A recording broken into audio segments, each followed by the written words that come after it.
Hello, everyone. Thanks for joining us today. Welcome to today's webinar on must-have technology for facilities teams. I'm Ann Cosgrove, the Editor-in-Chief of Facility Executive, and this webinar today is presented by ARC Facilities. Before we get started, I would like to cover just a few housekeeping items with you. Please note the control panel on your screen. This is where you can submit questions in the box in that panel. You can send your questions in for our speakers at any time, and they will be addressed after the talk and the presentation today. Please note the orange arrow on the left side of your panel. That will either expand or collapse the panel, so please make sure it is expanded. Also, if you do have any technical difficulties or private questions you'd like to send over to our team behind the scenes, you can do that as well, and they will be answered privately. Anything non-content related, you can send to us as well there. If you're interested in continuing education credits, you'll receive a certificate of attendance and an email from Facility Executive after the webinar, and you can report that to your association for the CEU, excuse me. Now, let's move on, and I'll introduce today's speakers. We have three great speakers today. David Trask, he is the National Director at ARC Facilities, and he works with hundreds of customers across the U.S., handling implementations and advising facilities teams on productivity tools to lower costs and mitigate risk. David's a frequent industry speaker and a member of the IFMA Education Committee. Brenda McNeil is the other speaker we have today. We're really happy to have her here. She's the Manager of Space Planning and CAFM Services with Alcon. She's an accomplished designer working in the industry for more than 25 years with a focus on corporate design, space planning, and occupancy tracking. Brenda is currently overseeing the space planning, CAFM, and MOVES team services at Alcon's corporate campus in Fort Worth, Texas. Her team is responsible there for tracking over 3.5 million square feet of space and maintaining all floor plans, occupancy information, and construction documentation. During her career, Brenda had the opportunity to work in-house at corporate real estate offices, commercial design firms, and furniture dealerships. And in addition to her design positions, Brenda's taught interior design at O'Moore College of Design and Louisiana Tech University. We're really looking forward to Brenda's perspective here in terms of technology. She's also specialized in space planning and design throughout her career, committed to exploring workplace strategies in her development of environments that affect well-being and productivity. And as you can see on your screen, Frank Perez is our third speaker today. We're really happy to have him with us as well. Frank is the retired Area Facilities Services Director of the Los Angeles Unified School District. Frank directed routine and preventive maintenance, operations, alterations, and other construction projects in his 38 years with the LA US State. He successfully accomplished regular communication with all stakeholders.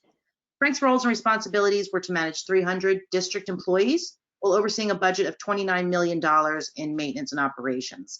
Mr. Perez's education included LA Tech College, facilities planning at USCLA, Southern California Gas Company, and Southern California Edison Tech seminars.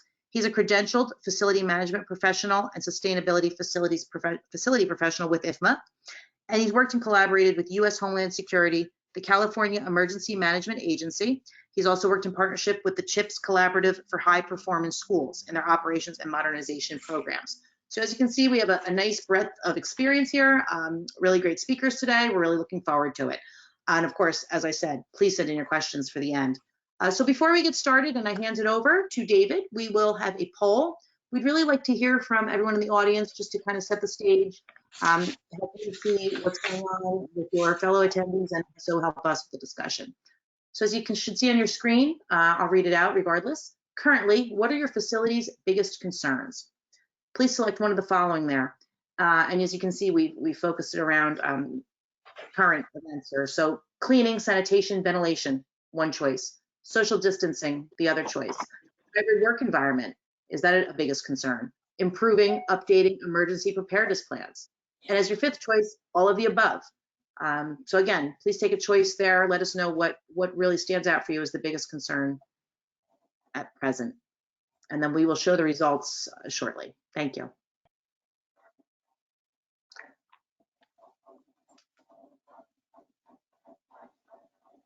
Okay, so let's see. We are looking at the leader is with 28% improving, updating emergency preparedness plans.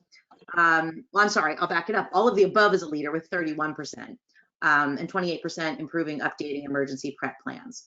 That's followed 25% of you said cleaning, sanitation, ventilation, rounded up with 8% each for social distancing and hybrid work environment. So it looks like all the above, and then also emergency prep and cleaning sanitation are really the leaders there. So we'll dig into that as well today. Thanks so much, everyone. I'm going to hand it over to David Trask now. Hi, David. Hey, Ann, thank you so much, and thank you everybody for joining us today. And I really look forward to hearing some insights from Brenda's perspective as well as Frank. And again, thank you both for joining us as well. So what we're going to talk about today is, and we're going to start with ever-changing return to work expectations. What does that mean?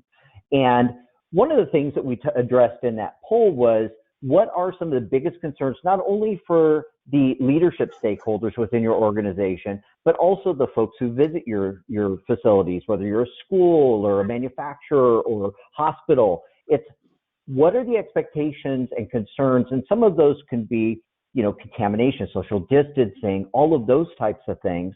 But then you've also got these types of concerns with ventilation improvement. This is one of the hottest topics that I hear around the country is, how are we managing the air filters? How often are we swapping those out? Have we changed the types of filters that we're including in our facilities? But the air exchanges, and also how often are my team, that they didn't used to have to do this as often, or didn't seem like they had to do this as often, but how has that increased, and what does that mean to my efficiency for my team? Then you've also got the hybrid world, the hybrid work environment. People are working from home. I haven't reported to an office in multiple years, but especially now I hear from our clients that they're doing these hybrid models, but who's on site? The facilities teams. They're there. They are on site, but some of it's adjusted schedules and things like that. And we'll talk about that a little bit later as well. But then also the increase in cleanliness.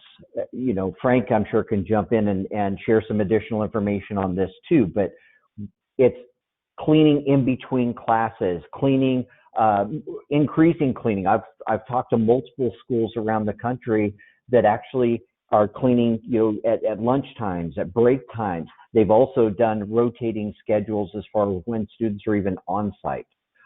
Many of the schools are going on site, but now we're seeing these spikes around the country that some schools are even looking at offering more of a hybrid model again, which is not ideal. So let's talk about this real quick with our two people here. And Brenda, what are some of the things that you guys are working at? What are some of the unique things, or what are some of the different things that you've done in the pandemic that addresses some of these? Hi, David. I think one of the biggest things that we've partnered with is our janitorial group. We have definitely, like you mentioned, had to step up the cleaning and the sanitation of our areas. And we basically have set up a program where we have tags that hang on the doors to indicate if an office was utilized that day. We have markers that sit on the desk and on workstations if they were utilized. And then when the janitorial group comes by, usually during once in the afternoon and then in the evening, and they can basically take a look and see areas they need to re-clean. And so I think that was one of the main things, that it gave people a comfort level, knowing that when they would show up the next day, someone else might have been using their desk the day before, or shared office space. It lets them have basically they're at ease knowing that they can walk into a clean environment. No, that's wonderful. And that reminds me of, I've been traveling for over a year now, and I've seen a huge transition, even in the restaurants, where you had social distancing, tables were spread out all over the place. But oftentimes we would go into a restaurant and you'd see a little sign on the table that was either green or red. Red meant it was dirty, or red meant it hadn't been cleaned. But then they would flip it over when their team would come out and clean that room, or that particular space that I was going to occupy. And I had office spaces too. It's certainly not the way it used to be 2-3 years ago, but I think it does, like you said, it brings a level of comfort to those folks who are going to go occupy that space next. No, thank you for sharing that. That's wonderful. Frank, what are some of the things that you've heard that folks are doing concerning any of these, either at LAUSD or some of the other clients that you consult with?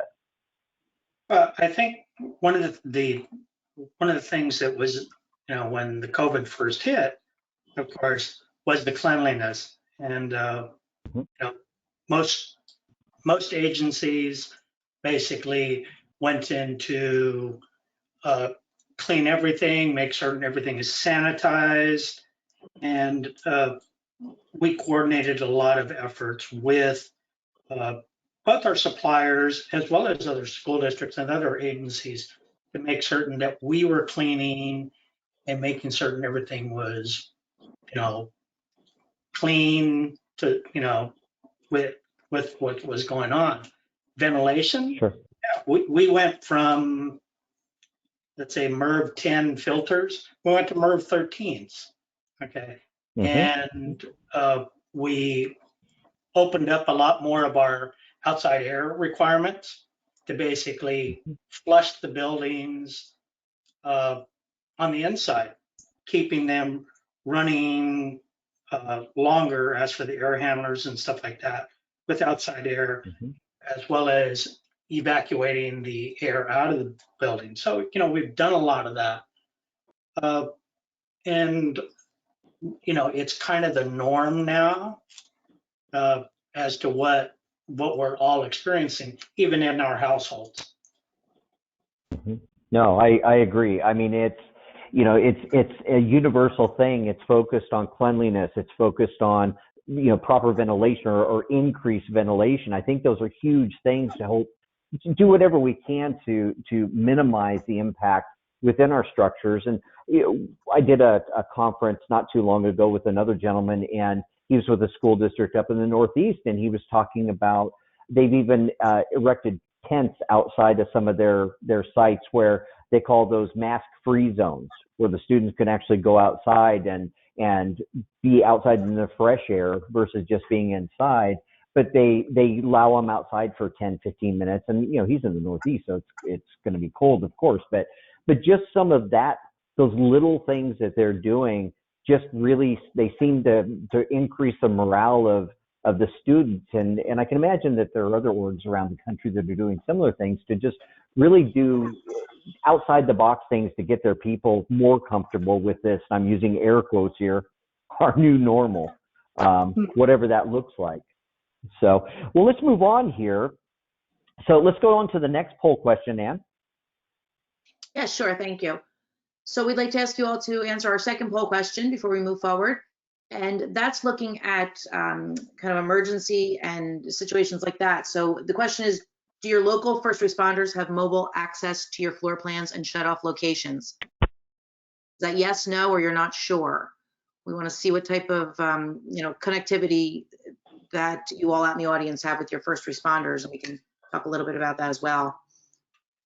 So just let us know, and again, we will share that result with you shortly on the screen.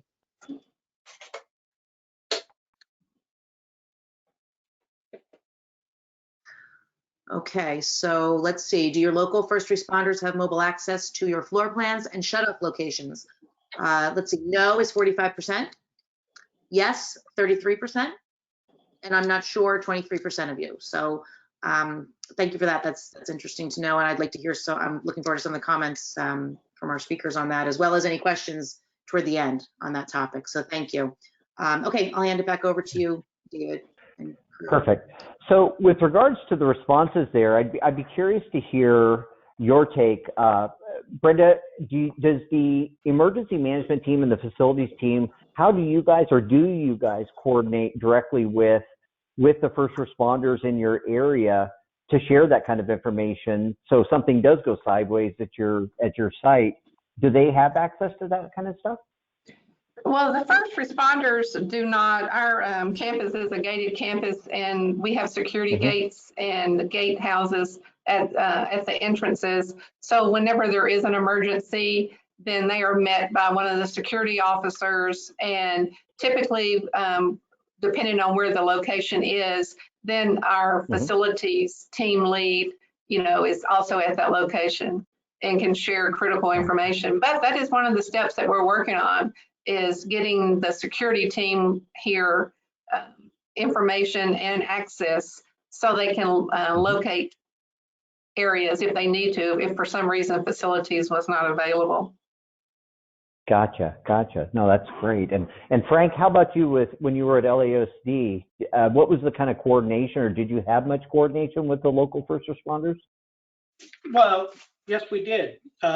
We were fortunate with LA Unified that, the school district has its own police department, in-house, and they coordinate a lot of the efforts and, basically look at schools at night. And, we've had times, I've had times where I've had a flood at a site and the school police has notified us, and I've dispatched, as well as the call center that we had, whether it be a plumbing issue, rerouting plumbers, and, to make certain we can have the job done. With the mobile devices, it's a great tool that they were able to basically look at where the issue was. A lot of our police department people that we had, they had maps of the sites, as well as our custodial, with where the valves were, what to shut off and stuff like that, until as we're dispatching the employees. So we had a form, as well as if there was an issue, the fire department was basically routed, was the electric company basically rerouted, because we're so, I guess, spread out. It's whoever's jurisdiction's out there. So it's a good how we have operated on that. Gotcha.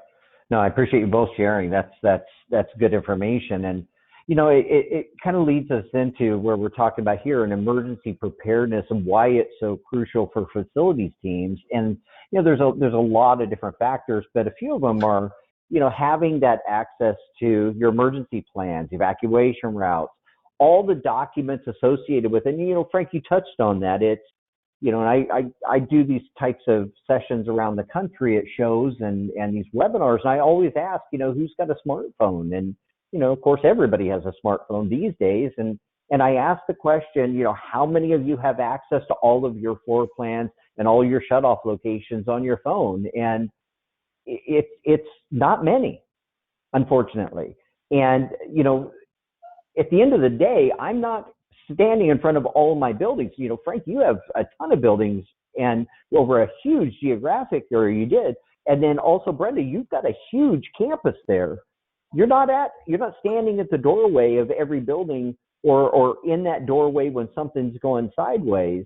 And that's why I think it's so crucial is to have that stuff on your mobile device, wherever the heck you are, because I can text that to somebody, or I can get that into the person's hands who needs it today. Like you said, with your emergency staff too, and your security staff at Alcon. I remember I came on site there to meet with you, and I remember going through the security and getting directions to it. And it's a massive campus, and just navigating through that campus, can be a little daunting if you've never been there. And unfortunately, most of the first responders that roll up to your building, they're blind. My dad's a first responder. He's been one for 48 years. And I got news for everybody. Those first responders are blind to your building. And when I say blind, sure, one person on the team may know where it is, but you don't know which guy or gal's going to show up. When you call 911 because something's going sideways, you don't know which it could be Betty today, Bob tomorrow. You don't know. So that's why it's critical to train your team. Like you said, when they roll up, they actually have that information on their device, and they can give it to the first responders and share that. But I think that's what great insight that you shared there, and I appreciate that. The other thing is that communication with the first responders, and Brenda, you touched on that. I think that's such a big deal, is to be able to have them roll up and they can openly communicate and hand a device to them or text that to the guy or gal that's sitting in, riding shotgun in that fire truck, or the first responder who just rolled up, the police just rolled up, and they could do it. And same with you, Frank, depending on the jurisdiction, when you get that phone call, or your team would get that phone call, it's being able to get it in the hands of not just the first responder, but the one who's standing in front of the building. Mm-hmm. And I think that's key. That's certainly key. And that's one of the please. things that, with your teams and stuff like that, is the point of contact. Everybody has a POC, Right. whatever, most agencies. And we've developed that where it's kind of a one-man person, to basically go in. That way they're coordinating the efforts with the first responders, the fire departments, the electric companies, and the like, to make certain that it's kind of a one-stop shop talking to that one person, and everybody coordinates with that person. So, it's a key in, the safety of the students, the staff, and ourselves, that Right. we develop these things. Right. And Brenda, can you recall any instances where, over the years, can you recall any incidences where something did go sideways and the folks, you had first responders on site, or you had police, fire, or whatever, or you had to call the power company? Has there been anything like that where, it would have been helpful to have building information remotely, or you get that phone call or somebody on the team gets that phone call in the middle of the night that something's going sideways? Yeah, we have all different types of emergencies, whether it's an associate who's having some type of medical issue, or a particular pipe might bust or something, depending on, the weather issue. And we had this huge freeze about 6 months ago. Oh, but, yeah. Our That's process, right. our security team is in-house, and they're here 24/7. And basically there's some protocols set up where, they will basically take the first responders to the appropriate location. And then if we need to have someone from facilities team, they know who to reach out to have them meet there. But yeah, like you're saying, if they had if the security team has a device and they could pinpoint exactly, on this map where they're going, and if there needs to be a pipe that needs, some type of water shut off or something, it's just one more tool to have. So that's what we're heading towards. No, that's great. And it's all about, like you touched on it there. It's minimizing that impact. I mean, that's got to be huge, especially from the manufacturing side too. And that leads me to this last point here. It's, think about, and I always talk to folks about this. It's whether you're in healthcare, you're in manufacturing, you're in schools, whatever. It's think about the lost revenue. Think about if you're manufacturing and, on the Alcon site, you've got, huge manufacturing plants. So if something goes down and it's a pipe burst or a steam pipe burst or whatever, it doesn't matter, but it forces you to stop production. I would imagine that's a really big deal for the company. Yeah, it's a huge deal. If we have to stop production and call in the facilities team, whether it's a water leak or maybe something that's going to become contaminated, if we can't address it immediately. And it can rack up to millions of dollars worth of damage, by the time it's done. So having every tool that you can, it's just going to be that much better.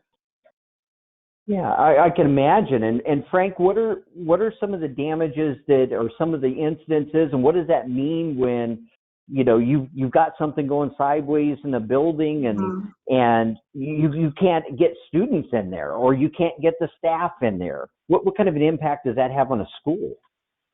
It's big time when, I'll give you an incident that we had prior to basically mobile devices. We had a water break inside a building over the holidays. And it came from up top, and it ended up in the boiler room, which is down below.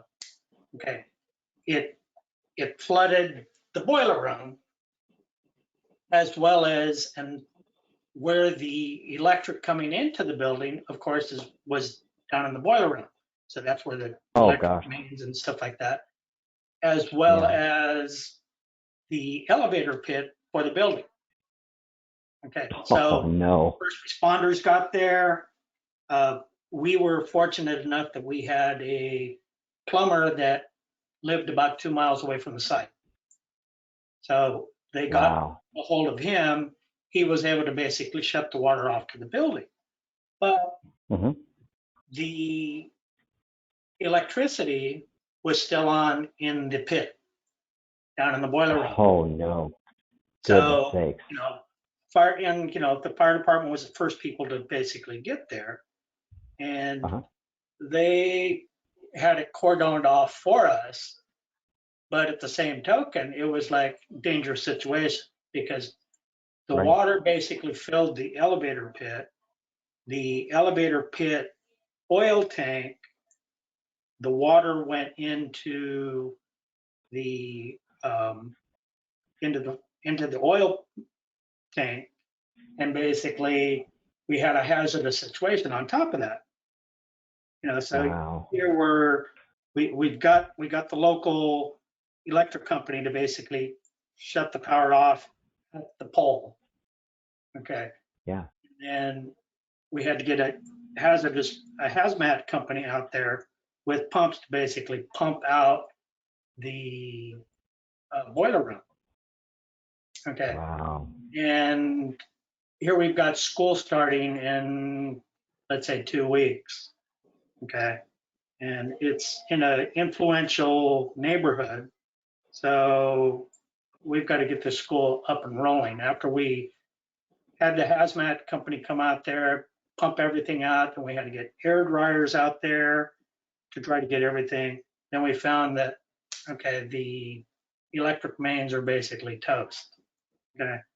So we were fortunate enough to get with the company that basically builds custom electric panels, and they got us a temporary. So we were able to basically put a temporary up top and, repower the site. But, those are situations that a lot of damage was there. Well, yeah, I ended up putting what was originally a school, 1932, 36, whatever, that had wood floors.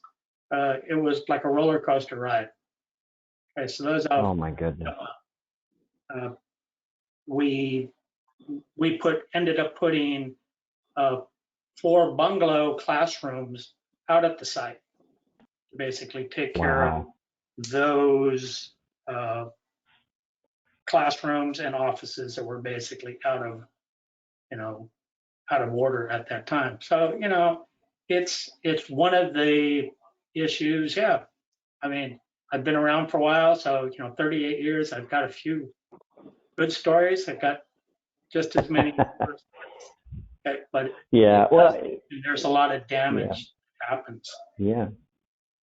Well, and I appreciate you sharing that, both of you. I mean, unfortunately or fortunately, like you said, Frank and Brenda, both is, I think we've all got these horror stories, but we've also got some hero stories, where we were able to shut something off before it turned into a big deal. But unfortunately, more oftentimes than not, it's a train wreck. I mean, it can be a snowball effect, like you said, Frank. You have water that got into an area, it got into the elevator, and then it got into the, it was butting up against electricity, all of which is a mess, but one led to the next. And, I just talked to a guy the other day, and he had a pipe burst on the 2nd floor, and this isn't a normal pipe. This pipe had acid. Okay. It was on the 2nd floor, and it was manufacturing. but it was on the second floor, and it went to the first floor, got into the corridor, which is one of the main corridors where people come and go. Well, they had to shut off that entire part of the building. But that snowball effect that I just mentioned, it caused structural damage. It's acid. It physically called for them to call in engineers in to check that building. They ended up having to knock down part of the building and rebuild it. But something, and we're not talking hours and hours, not a huge leak. It was a leak, but it wasn't like it was water and gushing, 1,000 gallons a second or something like that, or a minute. It wasn't like that. This was like they referred to it as the slow death. It took a long time, and it did a lot of damage, but it was that drip that however long that had been going. And then when they finally noticed it was a big problem. But you're talking tens of thousands of dollars of damage, but also they were down. To Brenda's point, where you lose revenue, that's lost revenue. In a school, it impacts the community too. Well, in a hospital or other manufacturing too, I've heard stories of water pipes bursting on 6 or 7 floors and going all the way to the first. I mean, there was one of our clients actually had that happen in one of their hospitals, and it only ran for like 30, 40 minutes. The problem is that 30, 40 minutes went all the way down to the first floor where there's brand new CT machines were, and ruined 2 of them. They were $1 million a piece. So it's not just replacing floors and drywall and ceiling tiles. No, it's I've displaced people. I've ruined machines. It's a snowball. So that's why it's always critical. Ask yourself, really look yourself in the mirror and say, do my people on my team, whether they're the emergency and safety folks or they're the facilities folks that have been with me forever, or the new person who just started on the team last week, do they all know where the shutoffs are? Ask yourself that. Ask your team that. And if not, why? Why not? That's a big deal. I mean, and you just heard a few of the stories that I think, a little thing can turn into a snowball quickly. Well, let me just kind of show you another huge problem that we always see in facilities too, and it's this. Look at those plans. Look at the old blueprints. Look at these little rooms with the cubbies, the hanging files, all those different things. So does that look familiar to you? So when people are talking, I talk to people all the time about this, and they'll say, oh yeah, I've got a software that manages, all my stuff, all my building information's all right here. It's all, I can access it here. But then I ask them, do you have a plan room? And they say, oh yeah, I do. Well, so you're not addressing that. What you're seeing on these shelves right here is your Bible of your building. That is the history of your building right there. All of that right there is the history of your building. Each one of those cubbies, each one of those boxes, each one of those hanging stick files, every single one of those is a project on your building. So I'll go back to what I said earlier. You all have a phone in your pocket. Everybody does. Why can't you access all of that? I can't tell you how many places I walked into. I just walked into one yesterday. I'm in Florida this week, and I walked into a place and they had this. And I just shake my head. I took most of these photos myself. It's this. Does this look familiar to you? If that does, then that means your team is not accessing your building information, your critical electrical drawings, your critical plumbing drawings. You're not accessing that stuff on your phone. You're not accessing that stuff in the field. That's a problem. And there are ways you can fix that. But one of the things is, when you're thinking about that, there are industry stats that say that 65% of buildings still store all of their documents with regards to their O&M manuals, their as-built, their closeout packages are paper. They're those rooms that I just showed. But then you've also got nearly 1 in 3 buildings is over 50 years old. So that means there's even more for those buildings because they've had tons of renovations. But also 70% of buildings, and this is nationwide, 70% of buildings are over 20 years old. So ask yourself, how many of my buildings are just really old?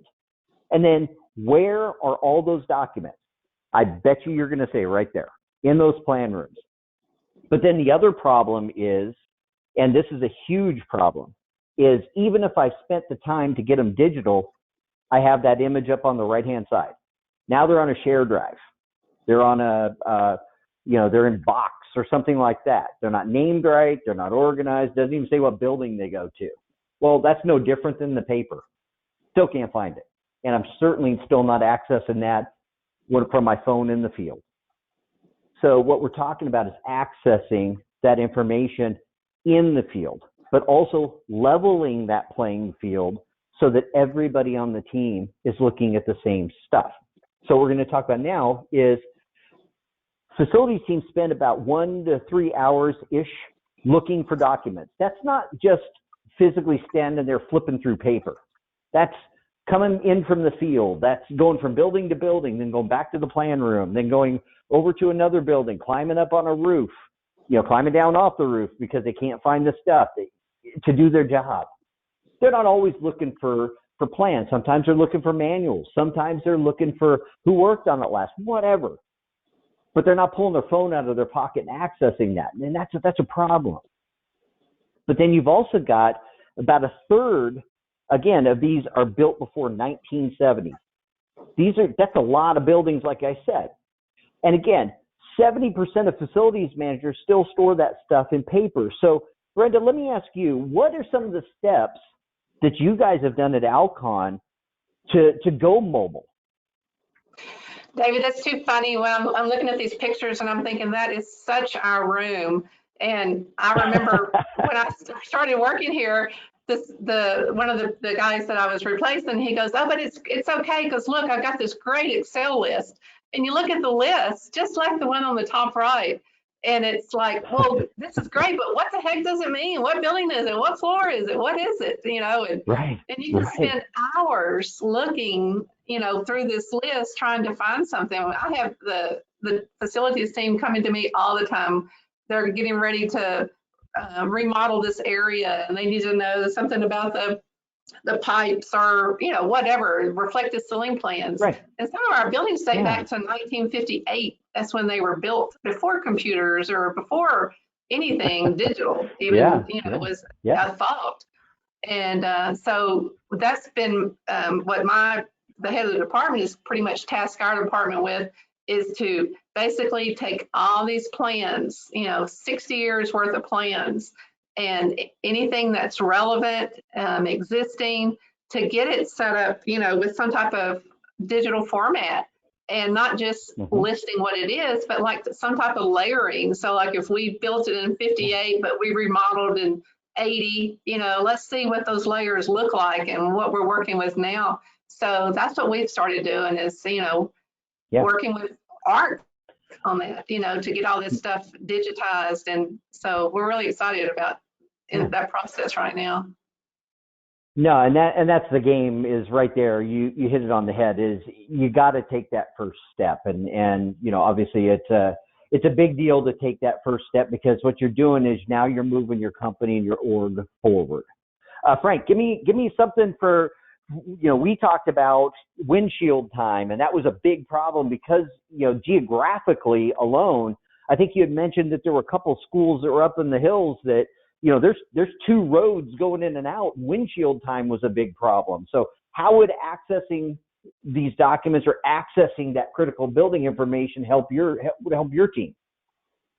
Yeah, well, with schools being afar and, the windshield time, of course, most of our sites have plans at their sites, but, are they the most current? We may have installed other valves to basically to go to another building or whatever. Another building came in, and that's where we experienced when I was with the district that not Yeah. everything is updated at the sites. And that was one of the Yeah. things we worked on. And, you know, we have digitized a lot of our drawings from, we call it the vault at our main district offices that we're able to get. But it's just like you say, on the right-hand top, that when you're looking for something, that's what you got. So Yeah. that they were working on making it a lot easier, a lot better with their system. But the windshield time, yeah, a journey person will be out there looking at those and says, okay, this isn't right. And then having to drive through the canyon back to the office and looking at the set of drawings in our maintenance facility, you know, and then having to go back or sending somebody out there a half an hour later. You know, the beauty of the handhelds and the pads is you're able to look at everything. I mean, that's what we were doing. We were starting to get into that rather a lot more than what we had in the past. So, you know, the evolution is there, and it does help as to the windshield time, because you don't have that half an hour, 45 minutes in traffic, and then the half an hour, hour and a half, because it's when everybody's going home and you're stuck on the freeway before you go in the canyon. Right.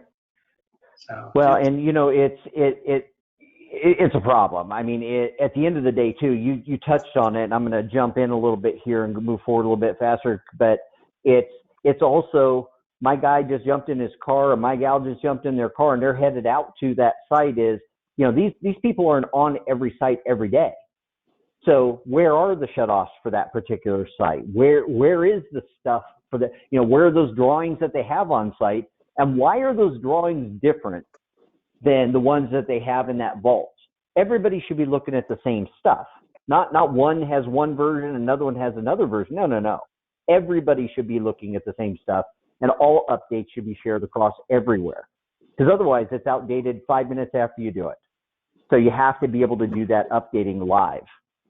So let's go ahead and move forward here. So let's talk about some of the uncommon things, or unexpected things, I should say, that are within what we see. And we touched on these, and I'm going to go through this pretty quickly, but at the end of the day, these look familiar. I'm sure these look familiar to everybody. Water leaks happen. They just happen all the time. And you've got things that, you know, we say all the time that a water leak that you can shut off in 5 or 10 minutes is, you know, a few $100s in floor tiles. But if you've got something running for an hour, think about that.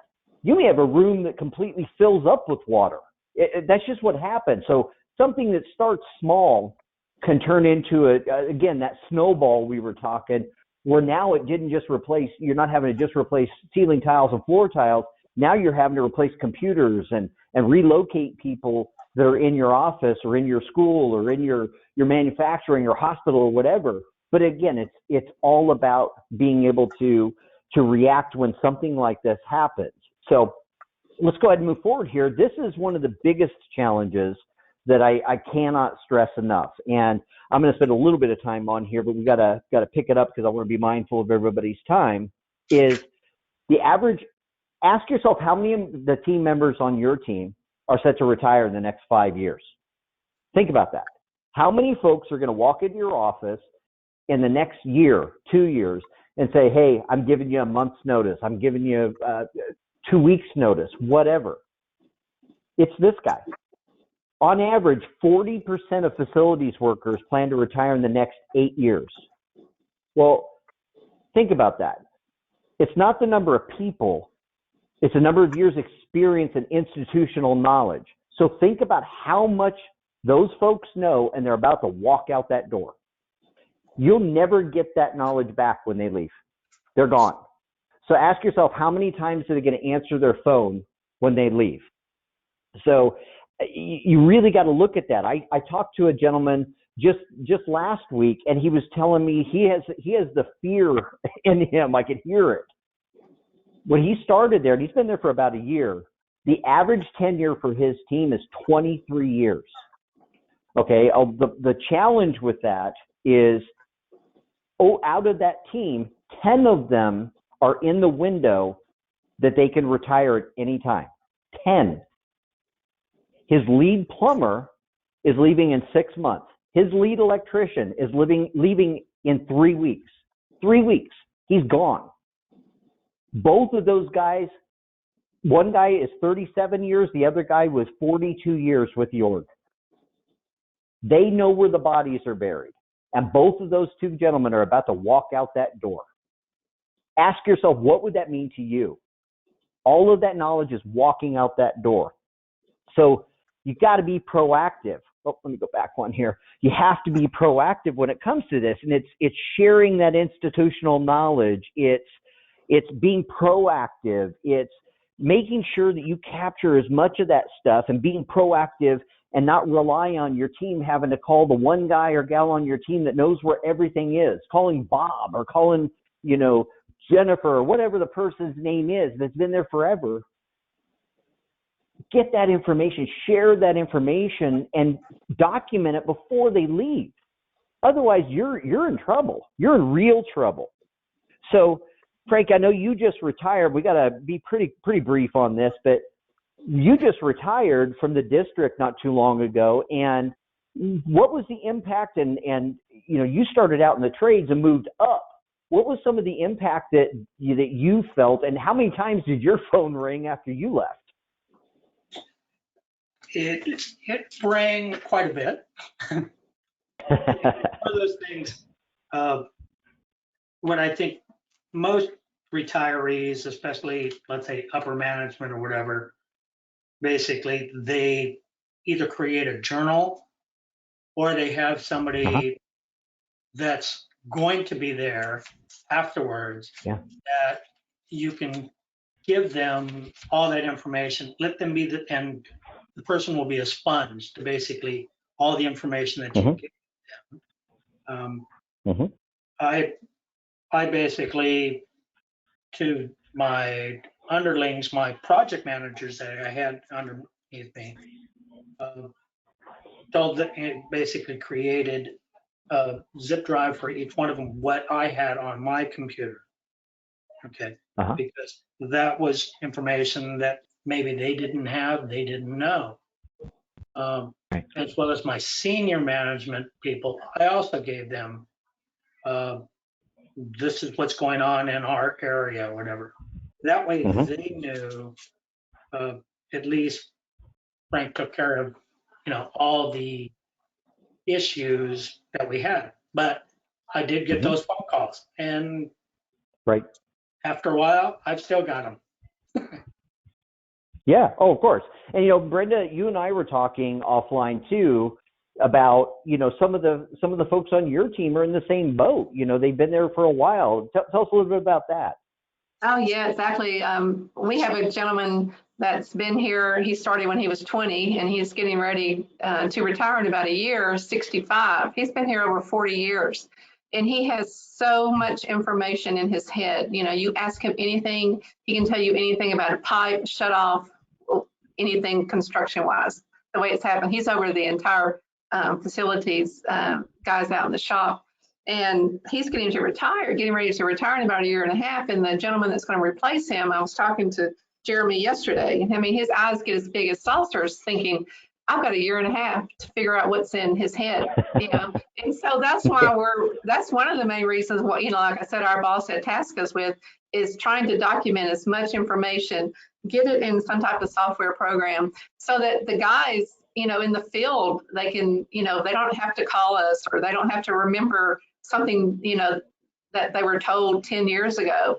It's like basically they can look at their phone and at least start, have a place to start. But that is one of our main concerns is a lot of the guys, they're all probably about 5 of them getting ready to retire in the next couple of years. And it's just a lot of information that's not documented. So that's what we're working on. No, that's great. I know when we've talked about this before, I mean, that's a big deal. It's that transfer of knowledge. And that leads me to here, and I'm going to go through this pretty quickly, but we talked about mobile devices, but the folks who are the legacy folks who've been on with your team forever, they're typically not as tech savvy, or they claim to not be as tech savvy. But I got news for you. They got a smartphone too. They ordered food. They've ordered an Uber, or they've ordered even something on Amazon from their phone. They know how to use it. Don't fool yourself into thinking they don't know how to use it. They do. The difference is all the new folks are coming in. They've been tech savvy since they were born. So the transition of getting all your information up to speed and on their phones or their tablets so they can access that in the field, that's now an expectation. They don't want to have to go back and call somebody on the radio or call somebody on the phone because that's the only person who knows. No, that's frustrating. And they certainly don't want to drive all the way back, jump in the car or jump in the golf cart or walk clear across the campus to go back to that plan room and try and find something. So getting your stuff digital is important for the new folks too, because that could even be a hiring tool. Listen, we're proactive. All of our stuff's here. So we're not relying on one person. So when they leave, we're in a lurch. No, we've got all of our stuff here. So that, and look at it as a proactive approach to that too. I mean, and it's a big deal. But I'm going to go ahead and skip forward here, and I'm going to show you what that looks like, or what that could look like, and what it should look like for you. So think about all your drawings in your building, like Brenda and Frank were just talking about. So you've got different drawings for all your different buildings. Well, imagine that you could tap a button, click on a campus map, click on a building, and then drill down, and you can see all the drawings for a particular part of the building, and they're all mapped out. No guessing which is the most recent set. No, it's right there. No going back to the plan room. No looking up on your share drive. Oh, no. No. Not even what you were saying, Frank, of grabbing that thumb drive and trying to figure out where something might be. No, it's all on your phone. But then imagine you're working on, you've got somebody that calls and they need you to work on a generator or any piece of equipment, your HVAC in the building, and you have a QR code attached to that piece of equipment. You walk up to it with your phone and you scan that QR code, and it pulls up all the information for that equipment. Make, model, serial number, what's the belt size, what's those filters that we talked about, the air filters for an AHU, the size of the filters before you even get out there. But accessing all that equipment information just in a couple of seconds. You climb up on the roof, scan the QR code, there it is. But I think one of the biggest things is access to shutoffs. Imagine clicking on a building, drilling down, and clicking on a button that just says shutoffs. And here's all of my shutoffs for the building. Interior, exterior. Think about having all of your isolation valves that are up in the ceiling tiles. They're all documented where they are. And it also says where they're shutting off. Shutting off room 1 through 2, 1 through 10, whatever. The east wing of your building. Having access to that stuff. Think about how much less damage would be caused if you could find the isolation valve for a particular room or section of your building. Not just going out to the main and turning it off, which kills the water in the whole building. No. Isolation valves. And documenting where the heck they are. But look at what I'm showing you here. It's all on a phone. It's all on a tablet. I'm not sitting at a desk somewhere. I'm not having to go back to a computer and, well, what was my login? Oh, I don't have access to that because it's on Frank's hard drive. No. Everybody should have access to the same stuff. But then also what that means is, think about some of the benefits for those folks on the team. Techs are, they're just able to do more because they're not searching for stuff. They're not digging for stuff. So they can get more done. You can prevent small accidents turning into something big. Water doesn't stop, okay, until you shut it off. It doesn't stop causing damage until you shut it off. Make information available to first responders. Like Brenda said, when they roll up to your building, you've got your team has access to it and they can take them right to where that shutoff is. But then also retain that institutional knowledge, a way to document that stuff before they leave. Get it in their hands before they leave. Think about that from just a mind share from the one generation who's leaving in 6 months to the person who's been there for 6 weeks. Everybody's looking at the same stuff. but it also has to be easy. You know, some of your folks on your team aren't going to be as tech savvy. They know how to get their way around a phone or an app. They can do it, but it still has to be very easy in order for them to be able to find the stuff that they need. So let's go. I'm going to flip it over to you, Ann. Let's answer some questions. I know we're up against the clock here. Sure. Yeah. Thank you. And thank you everyone for the insight and the talk there. I really appreciate it. We do have time for some questions, and we will go through as many of them as we can, for sure.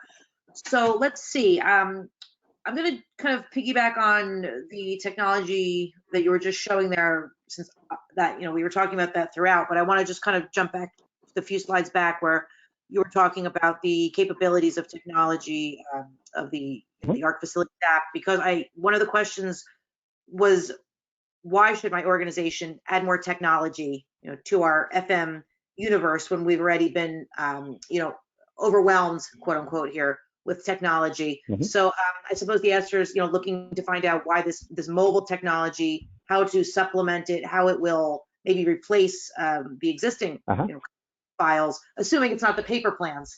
But if they have technology, how does this tool fit into that, or maybe replace it? Yeah, well, and to be honest, it's really simple. And again, it goes back to that question I asked earlier is, if you are using all these different technologies, which you will, you're using a CMMS for work orders, you're using control systems and all those different things. The way that you need to think of things is, think about when you're sitting at your desktop computer or you're on your phone. You're running multiple systems all at once now. You might even on your phone, you might have Facebook open or Uber Eats or whatever. You've got all these different programs running on your phone, just like you do on your desktop. I'm running, PowerPoint right now. I'm showing you this on PowerPoint. I'm running my emails in the background. I'm running all these different things right now. So switching between different programs is really fast. It's not like it takes a lot of time. But to answer the question of why should I do this, is, again, ask yourself, do you have a plan room? If you have a plan room, that means your technologies you're using today are not addressing that problem.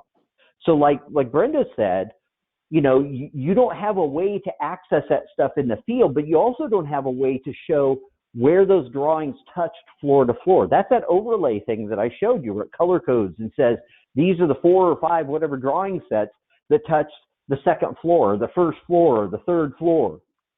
All of that should be in one spot, so you just literally tap with my finger and I'm there. A couple of clicks with my finger and I'm there. If you can't do that now, then you're not utilizing other systems to do what I just showed, and that's a problem.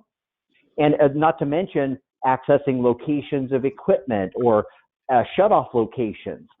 Your guys and gals are not carrying their desktop computer in the field. And they're certainly not taking a photo with their laptop and attaching it to a location on a floor plan. That's what this does. And I'm doing it from my phone. Okay, great. Thank you. And I have a question now about integrating the technology. So I'm going to, I think Brenda might want to take this one, but of course, whoever's on the panel, please feel free to answer it. And the question is, so what are the best ways to prepare my team to integrate this new technology? I know that's an issue when folks are integrating new technology. There's training for your staff, and you have to think all down the line of how this will all play out, in practice. So, Brenda, I know you have experience with that, or anyone else on the call. Any tips on preparing a team for integrating this type of technology if they decide to? Yeah, our group's been talking about this because, like I had mentioned before, our age range in our team, they range from 25-year-olds to 65-year-olds. And some of the group is more comfortable with technology and some isn't. So we basically designated a key group of 5 to do the basic training, become very knowledgeable of the program and how it works, and then they're going to cascade it through their teams. We have groups of plumbers here and electricians and HVAC. So each person will have one basic coach on each team that will become familiar with the program and then work with the team members on, how to utilize it. And then, like David said, they're all on their phones and they know how to use. It's just a matter of being shown how to access this. So they're all looking forward to it. So.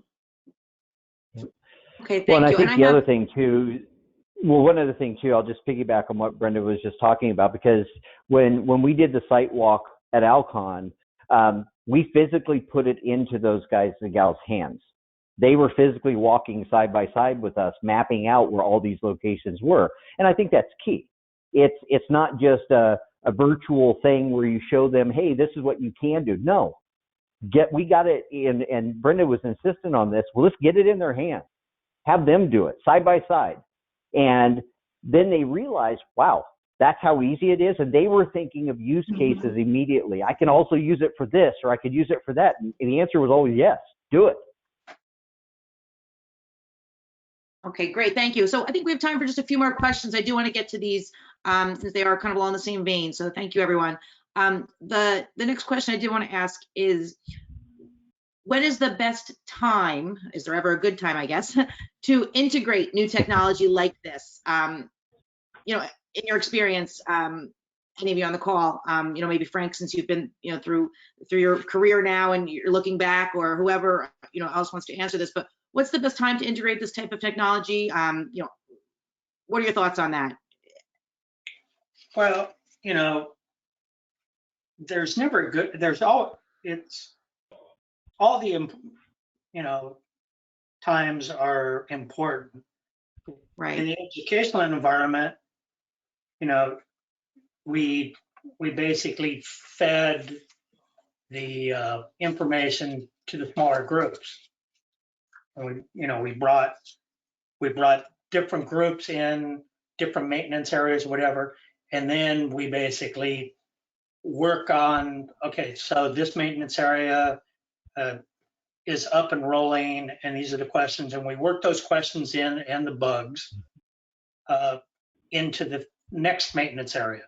So, and you know, because you're an educational thing, even though summers were so-called off or whatever, I mean, you try to roll it out during those times if possible, but with the smaller, by basically breaking it down into smaller groups, you can do it just about any time. And that's what we were fortunate on a lot of the programs we put together to basically roll out. And we roll it out basically in smaller, and it takes a little longer, but a lot of the issues from, let's say, the first group basically are taken care of by the third, and then we review with the whole group. So that's how we were handling it. Okay, thank you. Thank you very much. Yeah. So looks like we are running out of time. David or anyone, did you have any final thoughts you wanted to share? I want to thank everyone in the audience for participating. Yeah, I just want to give you one, you know, just to piggyback on what Frank was saying, and it's, you know, that is a great question. It's, when is the best time? And you're always asking that. Is it budget season? Is it this? Is it that?